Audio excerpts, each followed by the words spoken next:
If you teach a person how to find the present moment, that's where the unknown exists. That takes a lot of energy and a lot of awareness. And yet, if you practice it, the body literally will begin to respond to the mind. And that takes an enormous amount of energy and an enormous amount of awareness to stop the program. If you keep becoming so conscious of your unconscious states, you're outside the program. Focus on space. Focus on nothing. The act of doing that actually starts slowing down the analytical mind, and it starts to change the person's brainwaves. How many times do we have to forget until we stop forgetting and start remembering? That's called change. How many times do we have to go unconscious to the point where we no longer go unconscious and we stay conscious? That's the moment of change. Now, if you're truly out of the bleachers and you're on the playing field, and this happens to a lot of people in our work, they say, you know, I really believe that this is the truth. I really believe that you could heal yourself. I really believe you could change your life. I've seen the testimonials.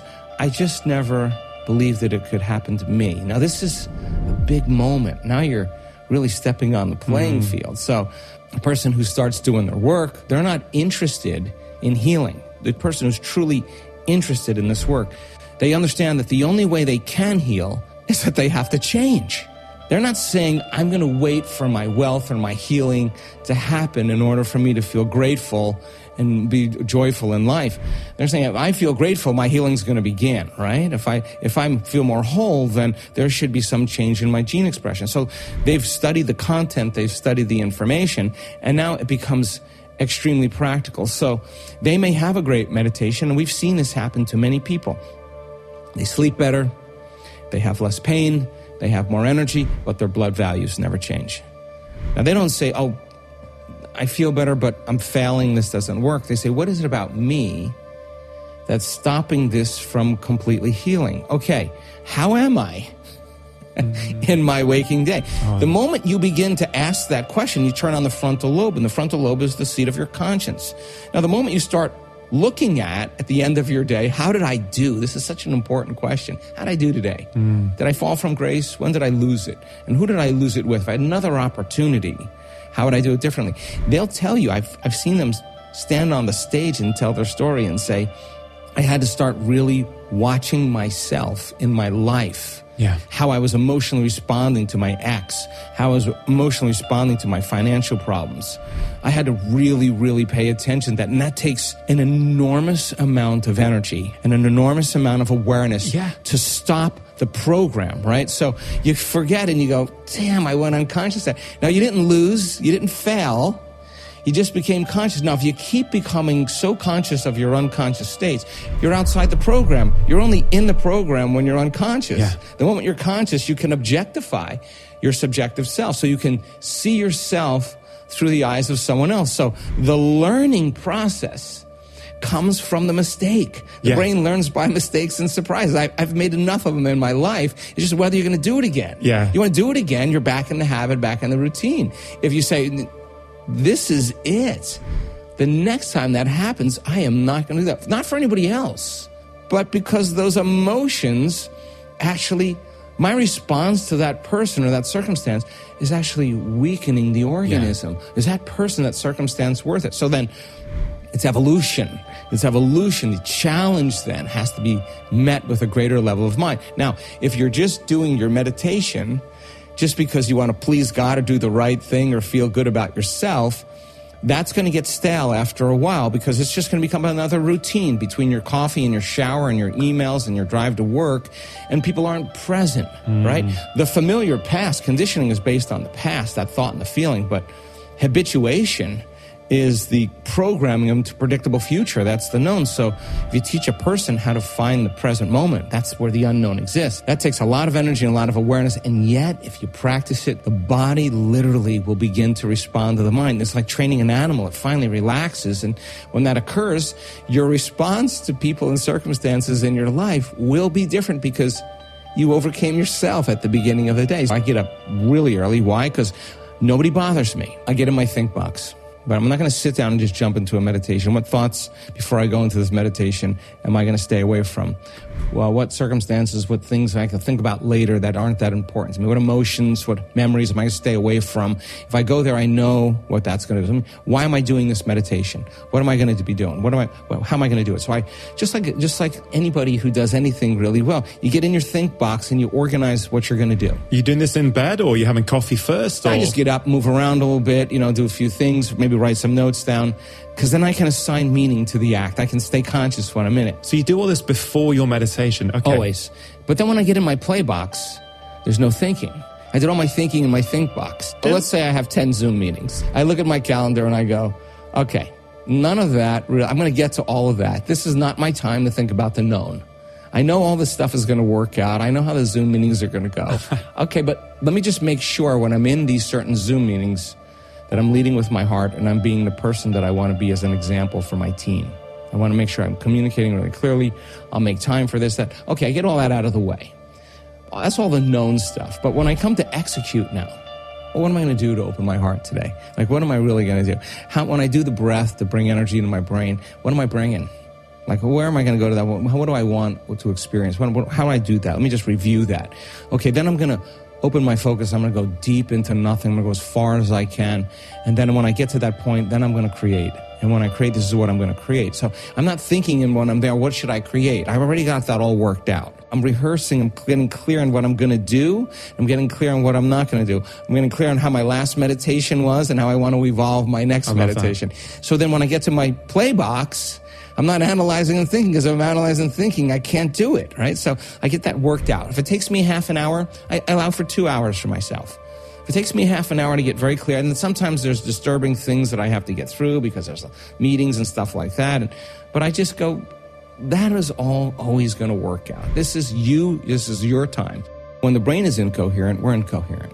And so think about when you're stressed. The most common thing that people do is they over-focus. They narrow their focus on whatever it is that's driving them to pay attention to it. Yeah. And so then the act of paying attention to the problem is actually driving the brain further out of balance. And we've studied this. When you analyze that problem, that circumstance, that condition within the emotion that you are feeling and derived by the hormones of stress, you'll make your brain worse 100% of the time, because the analysis, the over-analysis, is driving it further into a higher thinking, higher beta brainwave state. So this kind of narrow focus is what causes the brain to be a house divided against itself. So we thought, well, why don't we do the opposite? Why, instead of narrowing our focus on the cause, something physical, something material, because the hormones of stress actually heighten the senses and cause us to become materialists. So matter is the issue when there's survival. It's whatever's around the corner. It's whatever's going to happen. So we said, okay, let's teach people something else. Let's teach them how to broaden their focus. Mm-hmm. And as they broaden their focus and take their attention off of everything material and everything known and focus on space, focus on nothing, the act of doing that actually starts slowing down the analytical mind. You can't analyze when you're sensing. And it starts to change the person's brainwaves into a slower brainwave pattern. Right. And so now as you start slowing your brainwaves from that high beta, you start slowing down, you're shifting gears, you go into a mid-range beta, then you go into a low-level beta, and then all of a sudden you get into alpha. Now alpha, when you're in alpha, the voice in your head, the critic in your mind goes away. That voice that's talking to you stops, and the brain tends to see in images, in pictures. That's the imaginary state, that's the creative state. And in alpha, when you're out of survival, you're looking for answers, you're creative, you're looking for new ways of doing things. So when they broaden their focus, not only do they move into alpha, but all of a sudden we start seeing those different compartments of the brain that were once subdivided.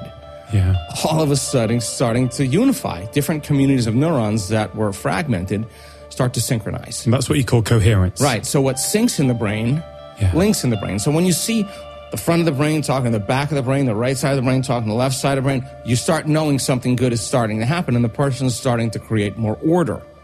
So when you see those psychic union of two hemispheres coming together, the polarity, that person starts to feel incredibly whole.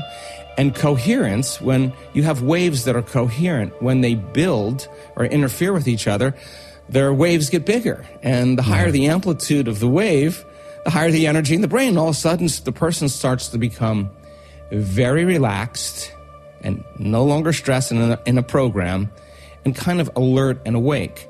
At the same time, when you're resentful or frustrated or impatient and you're sitting in traffic, the same hormones are released and your heart is actually beating like there's a tiger behind you, but you can't run, you can't fight, you can't hide, and the traffic is frustrating you even more. You're releasing more of those chemicals, so the heart starts beating against the closed system.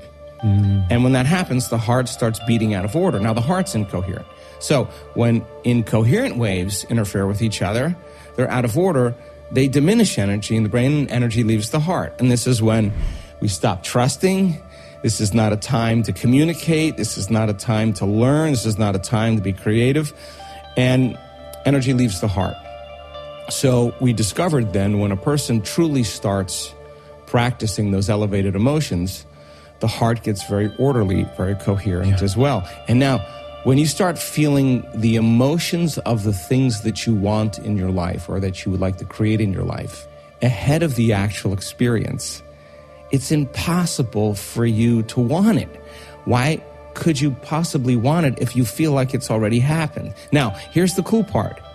Maintain that modified state of being. Get so good at doing it with your eyes closed. Start practicing with your eyes open. And if you can maintain that modified state of mind and body your entire day, coherent heart, soon as energy reaches the heart, we've done thousands of studies on this, it's going straight to the brain. The heart starts to inform the brain that it's safe to create. At the exact same time, the heart begins to produce an external magnetic field. You've got a Wi-Fi signal now. You start feeling connected. You start feeling more whole. The brain is coherent. It's directing a very clear vision of what it wants. Combine that clear intention with an elevated emotion, you have a different Wi-Fi signal. You have a different energy. Now, the cool part about that is you start to see those synchronicities, those coincidences, those opportunities start showing up in your life, and you're not going anywhere to get them. They're actually coming to you. Please engage with this video by liking, commenting, and sharing. Subscribe to stay updated. For more amazing content, check out our next video.